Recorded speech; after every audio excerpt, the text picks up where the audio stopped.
Next நம்ம என்ன பார்க்கலாம்? சில்வர் சொல்லியிருந்தோம் லாஸ்ட் வீக். சில்வர் நம்ம எக்ஸ்ட்ரா பார்ப்போம். ஸோ மார்க்கெட் நான் எக்ஸ்பெக்ட் பண்ணுறது 32 சம்திங் 33 போயிட்டு ஸ்மால் ஒரு கரெக்ஷன் வரும். நம்ம ஒரு பையிங் ட்ரை பண்ணலாம். மார்க்கெட்டு கன்ஃபர்மேஷன் நல்லா ஒரு பையில் இருக்குன்னு சொல்லியிருந்தேன். சில்வர் லாஸ்ட் வீக்குமே பார்த்தீங்க அப்படின்னா இந்த இடம் ஒரு கரெக்ஷன் வர எக்ஸ்பெக்டேஷன் நான் சொல்லியிருந்தேன். மேபி வெயிட் பண்ணலான்னு ஒரு ஸ்மால் கரெக்ஷன் அப்படியே கொடுத்துட்டு மார்க்கெட் வந்து எகெயின் க்ளோஸ் எல்லாம் மேலே தான் வச்சுருக்கு. ஸோ கம்மிங் வீக் எப்படி இருக்குன்னா மார்க்கெட் எகெயின் வந்து பையிங் ட்ரெண்டை தான் ஸ்டார்ட் பண்ணும். மேபி இந்த 32 சம்திங் 31 32 ஆர் 33 32,500 மேபி இந்த சான்ஸ் இந்த இடம் வந்து ஒரு கன்ஃபர்மேஷன் கொடுத்துருச்சு அப்படின்னா அங்கேருந்து ஒரு ஸ்மால் கரெக்ஷன் எதிர்பார்க்கலாம்.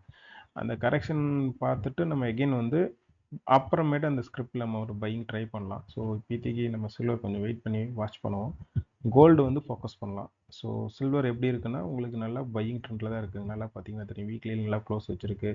மந்த்லி பார்த்தீங்கன்னாலும் நல்லா வந்து ஒரு பையிங் ட்ரெண்டு நல்லா ஸ்டார்ட் ஆகிருக்கு. ஸோ இந்த ஹையெல்லாம் உடச்சிதுன்னா ஒரு கரெக்ஷனில் நம்ம பை எடுத்தால் நல்லா லாங் டைம் வந்து நல்ல ஒரு சில்வர் மூமெண்ட் பார்க்கலாம். ஸோ கோல்டோட சில்வர் நல்லா இருக்கும்னு எக்ஸ்பெக்ட் பண்ணுறேன். ஸோ வெயிட் பண்ணுவோம். தேங்க்யூ.